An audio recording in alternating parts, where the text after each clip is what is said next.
Hi friends, welcome to city clear service Tenkasi. இப்போ நம்ம வந்து வாஷிங் மிஷினாக பராமரிப்பு எப்படி பற்றி உங்களுக்கு சொல்லிக் கொடுக்க போகிறேன். சரிங்களா? இப்போ நாங்கள் வந்து தென்காசியில் வந்து mount road washing machine AC service பண்ணுறோம். பழசு வாங்க வச்சு விற்கிறது தான். உங்களுக்கு வந்து சர்வீஸ் பண்ணணும், பழைய பொருட்கள் வாங்கணும் அப்படின்னா எங்களை நீங்கள் கான்டாக்ட் பண்ணுங்கள்.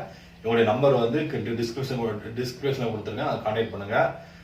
இந்த வீடியோ உங்களுக்கு பிடிச்சிருச்சுன்னா லைக் பண்ணுங்கள், கமெண்ட் பண்ணுங்கள், ஷேர் பண்ணுங்கள், சப்ஸ்கிரைப் பண்ணி கீழே பெல் பட்டன் கிளிக் பண்ணுங்க. அப்போதான் நான் உங்களுக்கு எந்த வீடியோ போட்டாலும் உங்களுக்கு வந்து தெரியும். வாங்க வீடியோக்குள்ள போகலாம். இப்போ நான் வாஷிங் மிஷின் பற்றி சொல்கிறேன். இந்த வாஷிங் மிஷின் வந்து முக்கியமான பொருள் 4 இருக்கு. அது என்னன்னு கேட்டீங்கன்னா PCB board. PCB board meaning என்ன? பவர் சர்க்யூட் போர்டு ஒன்று. ரெண்டாவது வந்து இன்லெட் வால்வு. இன்லெட் வால்வுனா உங்களுக்கு தண்ணி எடுத்து உள்ள தள்ளும். மூணாவது வந்து மெயின் மோட்டர். அந்த மோட்டர் வந்து கீழே உங்களுக்கு இருக்கும். அதான் உங்களுக்கு வந்து ஃபங்க்ஷன் செய்யக்கூடியது. இப்போ வந்து இந்த வாஷிங் மிஷினை எப்படி உங்களுக்கு வந்து பயன்படுத்தணும்னு சொல்லித்தரேன். வாங்க வீடியோக்குள்ள பார்க்கலாம். ஸ்டெப் நம்பர் 1, இது வந்து இன்லெட் வால்வு. இந்த இன்லெட் வால்வு வந்து எப்பவுமே ஹைட்டாக வைங்க. ஹைட்டாக வச்சாதான் தண்ணி வந்து உங்களுக்கு வந்து ஃபோர்ஸாக உள்ள வரும். அப்போதான் உங்களுக்கு வந்து வாஷிங் மிஷின் வந்து ஃபோர்ஸாக உள்ள வந்து சீக்கிரம் வந்து தண்ணி வந்து வாஷிங் மிஷினுடைய வேலைகள் சீக்கிரம் முடியும். அதுக்கப்புறம் இது வந்து ஃபில்டர். இந்த ஃபில்டர் என்னன்னு கேட்டிங்கன்னா, இந்த ஃபில்டர் தான் இப்போ இங்கே மாட்டிங்கன்னா இந்த டேங்களுடைய டஸ்ட் பூராமல் இந்த ஃபில்டர் வந்து பிளாக் ஆகும். இதை மாட்டி நீங்கள் போட்டிங்கன்னா இந்த இன்லெட் வால்வு வந்து சீக்கிரம் வந்து கம்ப்ளைண்ட் வராது, சீக்கிரமாக ரிப்பேர் ஆகிறதுக்கு வாய்ப்பு. இந்த ஃபில்டர் மாற்றுங்க. இந்த ஃபில்டர் எப்படி மாற்றோம் அப்படின்னு நான் உங்களுக்கு சொல்லித்தரேன். ஃபஸ்ட் நல்ல க்ளோஸ் பண்ணிடுங்க.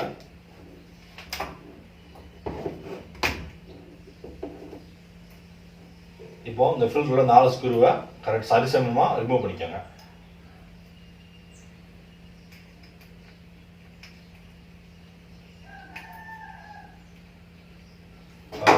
அந்த ஃபில்டர் வந்து இந்த டேப்ல மாட்டுறேன். இது வந்து சரிசமமாக மாட்டிக்கங்க. நீங்க வந்து ஒரு சைடு டைட்ல ஒரு லூஸ் பண்ணீங்கன்னா தண்ணி வந்து சொட்டு அடிக்கும்.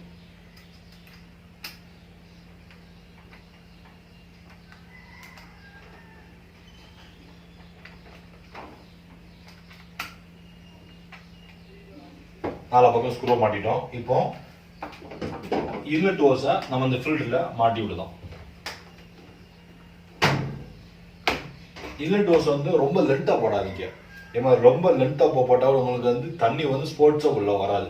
அதனால இந்த இடத்துக்கு வந்தாப்புல இருக்கு 1.5 மீட்டருக்கு, 2 மீட்டருக்கு, 3 மீட்டருக்கு இந்த இடத்துக்கு என்ன ஹோஸ் தேவைப்படுதோ அந்த ஹோஸை நீங்க எது மாட்டுங்க. இப்போ நாங்கள் எங்களுக்கு தேவைப்படுது 1.5 மீட்டர் ஹோஸ் தேவைப்படுது. இப்போ அதில் நம்ம மாட்டி விடுறோம்.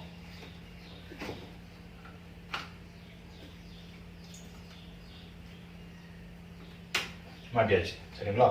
இப்போ மாட்டியாச்சு. நம்ம டேப் ஃபர்ஸ்ட் ஸ்டெப்ஸ் முடிஞ்சிருச்சு. 2வது ஸ்டெப்பு போகிறோம்.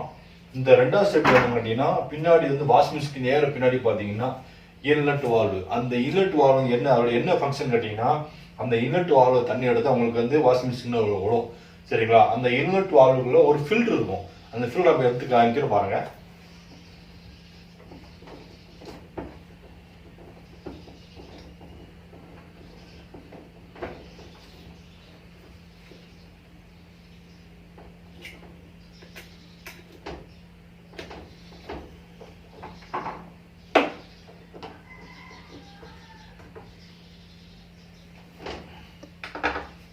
இதான் அந்த ஃபில்டர். இந்த ஃபில்டரை நீங்கள் வந்து வீக்லிஸ் ஒன் டைம் வந்து இதை வந்து ரிமூவ் பண்ணி நல்லா வாஷ் பண்ணி போட்டிங்கன்னா உங்களுக்கு வந்து சீக்கிரம் வந்து இந்த இன்லெட் வால்வு வந்து கம்ப்ளைண்ட் வராது. இப்போ நம்ம வாஷ் பண்ணியாச்சு. திரும்ப அந்த இன்லெட் வால்வு வந்து அதிலே மறக்காம மாட்டி விட்டுருணும்.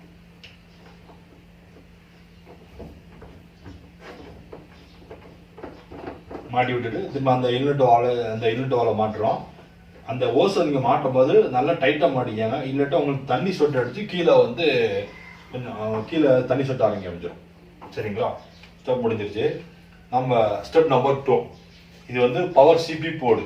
இந்த போர்டு தான் உங்களுக்கு வந்து மெயின் போர்டு. இதை வச்சு தான் இந்த வாஷிங் மிஷினுடைய வேலையும் இருக்கு. இந்த போர்டுக்குள்ள பார்த்தீங்கன்னா நிறைய பள்ளிகள், பாச்சாகம் இதெல்லாம் உள்ள போய் இந்த போர்டை வந்து உங்களுக்கு உள்ள பேஸ்ட் அந்த பேஸ்ட் பூரா பிச்சிரும். அதனால அந்த போர்டை நீங்க வந்து பாதுகாக்கணும்னா உள்ள வந்து நீங்க வந்து அடிக்கடி தொடச்சு விடுங்க. உங்களுக்கு துடைக்க முடியாட்டாலும் டெக்னீஷியன் யாரும் வரும்போது அதை தொடச்சு விட்டு அதில் வந்து பாச்சா உருண்டையோ இல்லை ஏதாவது ஒரு உள்ளே போட்டுருங்க. அப்போ தான் உங்களுக்கு வந்து இந்த எலி பாச்சா எதுவுமே உள்ள போகாது. அப்படிங்கும்போது உங்களுக்கு வந்து இந்த போர்டு வந்து நீட் ஆயிரும். சரிங்களா? இப்போ ஸ்டெப் நம்பர் 3 போகிறோம். வாஷிங் மிஷினுடைய டிஜர்டன்ட் பாக்ஸ்.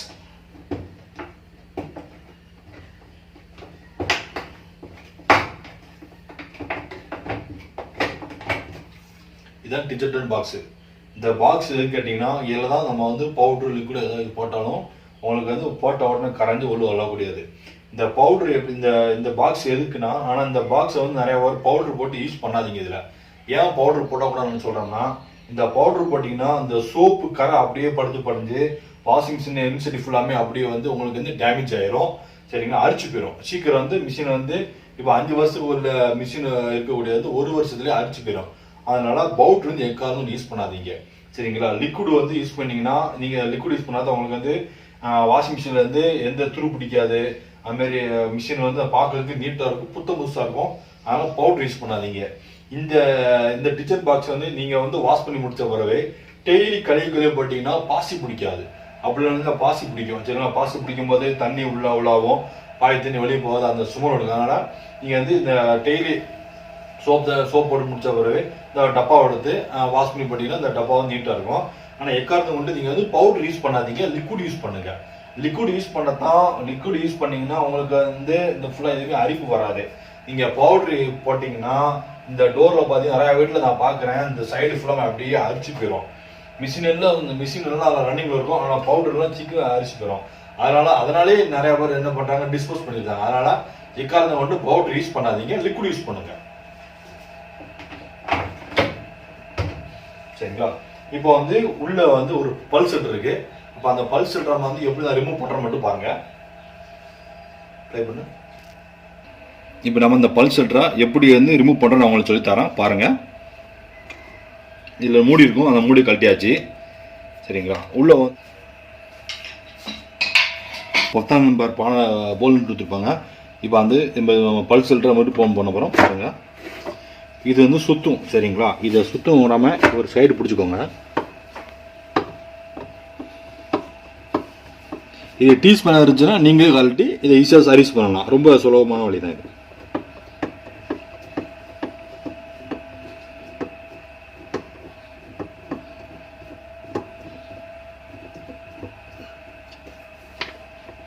நட்டை கழட்டியாச்சு. இப்போ நம்ம வந்து பல்ஸ் ஃபில்டர் ரிமூவ் பண்ணுறோம்.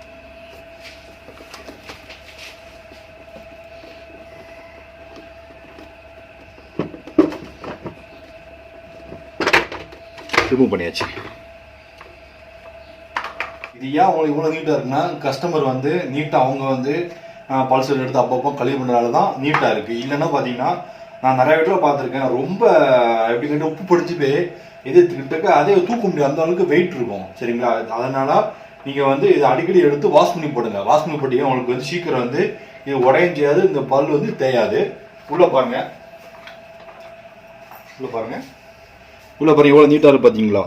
இது நீட்டாக இருக்க காரணம் என்னன்னு கேட்டீங்கன்னா, அவங்க வந்து லிக்விட் யூஸ் பண்ணுறாங்க. அதனால தான் இந்த மிஷின் வந்து இவ்வளோ நீட்டாக இருக்குது. இதே மாதிரி நீங்கள் பவுடர் யூஸ் பண்ணிங்கன்னா இந்த சைடு ஃபுல்லாக பார்த்தீங்கன்னா நீங்கள் கழட்டி பாருங்க, உங்களுக்கு தெரியும். இந்த சைடு ஃபுல்லாக உள்ள வந்து உப்பு பிடிச்சிவே இருக்கும், இதெல்லாம் நொறுங்கி போயிடும். அதனால் எக்காந்து கொண்டு நீங்கள் வந்து பவுடர் யூஸ் பண்ணாதீங்க. பவுடர் யூஸ் பண்ணிங்கன்னா உங்களுக்கு வந்து நிறைய பிரச்சனை வரும். அதனால் லிக்விட் யூஸ் பண்ணுங்கள். சரிங்களா, ஏன் உங்களுக்கு லிக்விட் யூஸ் பண்ணுறேன்னா, இது வந்து சில்வர் ட்ரம்மு. இந்த ட்ரம்மு வந்து பவுடர் யூஸ் நாளாக என்ன வந்துருமா ஃபுல்லாமே அரிச்சு போயிடும். அதனால் நீங்கள் வந்து பவுடர் யூஸ் பண்ணாதீங்க, லிக்விட் யூஸ் பண்ணுங்கள். பாருங்கள், இந்த கஸ்டமரு இவங்ககிட்ட நாங்களே கேட்டேன் எப்படி யூஸ் பண்ணிடல. நாங்களே வந்து இல்லட்ட எங்கள்கிட்ட டீஸ் பண்ண எல்லாமே இருக்குது, எங்கள் ஹஸ்பண்டு கழட்டி கழுவாங்க, அதெல்லாம் நீட்டாக இருக்கிறாங்க. பரவாயில்ல, மேட்டை நல்லா சூப்பராக வச்சுருக்காங்க மிஷினை. இப்போ நம்ம அது கழுவுனால இப்போ நான் அதையும் மாட்டிட்டோம். சரிங்களா, நம்ம நட்டை போடுதோம்.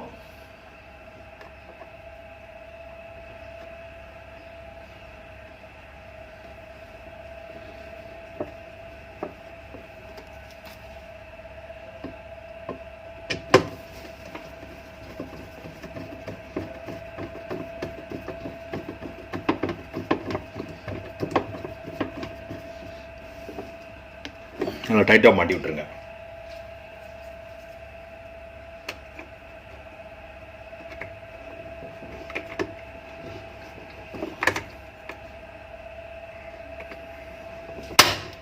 டைட்டாக மாட்டி விட்டாச்சு.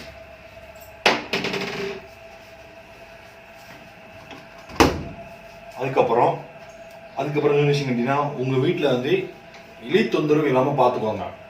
எலி தொந்தரவு இருந்துச்சுன்னா நீங்கள் வந்து அந்த ஏரியா லோக்கல் டெக்னீஷியனை கூப்பிட்டு சுற்றி வலைய அடிச்சிங்கன்னா உங்களுக்கு வந்து எலிகள் உள்ளே போகாது.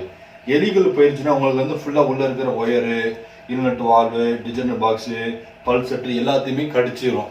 அதனால் நீங்கள் வந்து எலி தொழில் இருந்துச்சுன்னா டெக்னீஷியன் கூப்பிட்டு வலைய அடித்து சேஃபாக பார்த்துக்கோங்க. அதுக்கப்புறம் என்ன கேட்டிங்கன்னா, வாஷிங் மிஷினுடைய ஸ்டாண்டு. இந்த ஸ்டாண்டு இது என்ன கேட்டிங்கன்னா, நிறைய வீட்டில் வந்து ஃப்ரிட்ஜ் ஸ்டாண்டு எடுத்து வைக்கிறாங்க. தயவு செய்து ஃப்ரிட்ஜ் ஸ்டாண்டு வைக்காதீங்க. ஃப்ரிட்ஜ் ஸ்டாண்டு வச்சிங்கன்னா நீங்கள் வந்து ஸ்பின் வந்து ஓடும்போது மிஷினை வந்து சாய்ஞ்சு கீழே டேமேஜ் ஆகிறதுக்கு நிறைய வாய்ப்பு இருக்குது.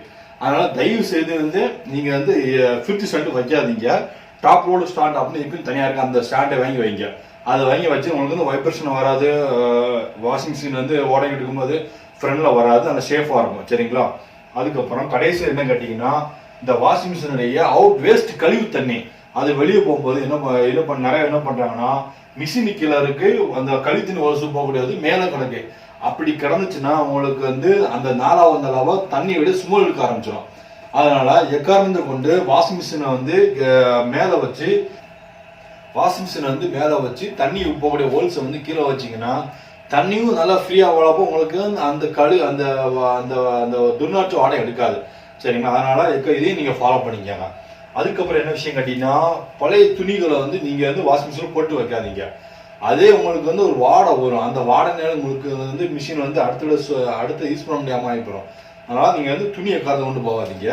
அதே மாதிரி இன்னொரு விஷயம் கேட்டீங்கன்னா, உங்களுக்கு வந்து ஏதாவது மிஷினுக்குன்னு இதுக்குன்னு படித்து ட்ரைனிங் இருக்கவங்க அவங்க கூப்பிட்டு பண்ணீங்கன்னா உங்களுக்கு சேஃப்டி, உங்களுக்கு மிஷினுக்கு சேஃப்டி. அதனால் எக்காரத்தை கொண்டும் நீங்கள் அந்தந்த தொழில்காரங்களை வச்சு பாருங்கள். அதான் உங்களுக்கு நல்லது. சரிங்களா?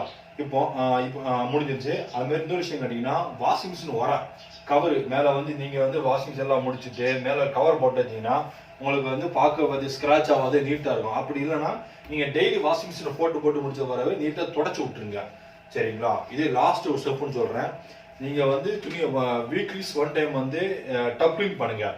டப் க்ளீன் என்னன்னு கேட்டிங்கன்னா, நீங்கள் டப்பிங் உங்களுக்கு சொல்லித்தரேன், ஆப்ஷன் சொல்லித்தரேன். சுவிட்சை போட்டிருக்காங்க, பவர் ஆன் பண்ணுறோம். இந்த சைக்கிள் ஒரு ப்ரோக்ராம் இருக்குது. இந்த பட்டனை ப்ரெஸ் பண்ணிக்கிட்டு இருங்க, ஈகோ டப் க்ளீன் வரும். சரிங்களா? இந்த பட்டனை ப்ரெஸ் பண்ணிட்டீங்கன்னா துணி போடக்கூடாது, தண்ணி மட்டும் விழணும். தண்ணி விழுந்தோடனே இதுக்கு ஒரு டிஸ்கேல் பவுடர் ஒன்று உண்டு. எல்ஜி, சாம்சங்கு, வேல்ஃபுல்லு, ஐஎஃப்இ இந்த மாதிரி இதுக்குள்ள கம்பெனி நீங்கள் போட்டாலும் சரி, இல்லை வந்து வேறு கம்பெனி பவுடர் போட்டாலும் சரி, போட்டுட்டு அதில் 2 லெமனை புழிஞ்சு விட்ருங்க. லெமன் புழிஞ்சு விட்டிங்கன்னா உங்களுக்கு வந்து உள்ளே இருக்க அந்த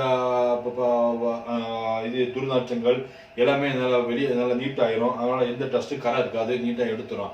அதனால் வீக்லி 1 டைம் நீங்கள் வந்து டஃப்னு கண்டிப்பாக பண்ணுங்க. சரிங்களா? இப்போ நம்ம இதான் இந்த வாஷிங் மிஷினை பாதுகாக்கும் முறை நம்ம மெத்தட் சொல்லி கொடுத்துருக்கோம். நீங்கள் வந்து இதை வந்து நீங்கள் வந்து கரெக்டாக ஃபாலோ பண்ணிங்கன்னா உங்களுக்கு வந்து மிஷினை வந்து நல்லா ஃபியூச்சரில் வந்து எந்த கம்ப்ளைண்ட் வராமல் நல்லா அதுவார லைஃப்லாம் ஓடிட்டு இருக்கும். சரிங்களா? இப்போ உங்களுக்கு வந்து அடுத்தபடியாக நான் வந்து ஏன் கேட்டிங்கன்னா, எர்த்து கொடுங்க. வாஷிங் மிஷினுக்கு வந்து நீங்கள் எர்த்து கண்டிப்பாக நீங்கள் கொடுத்தே ஆகணும். இது ஏன் கேட்டிங்கன்னா, இது ஃபுல்லாண்டு தகரம், இரும்பு எல்லாமே சேர்ந்துருக்கு. அதனால் வந்து எர்த்து கண்டிப்பாக கொடுங்க. சரிங்களா? ஒரு பெரிய விஷயம் கிடையாது. பின்னாடி வந்து ஒரு ஸ்க்ரூ கொடுத்துருப்பாங்க.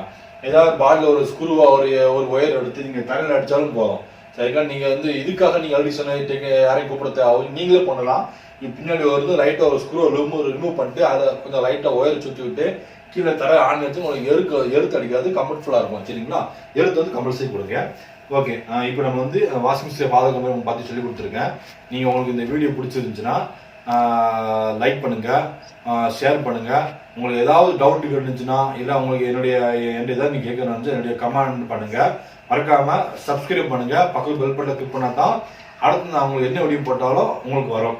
நெக்ஸ்ட் நாங்கள் வீடியோ என்ன பண்ணுறோம் பிளான் பண்ணுறோம்னா, ஃப்ரிட்ஜை பராமரிப்பு பற்றி நம்ம சொல்லித்தர போகிறோம்.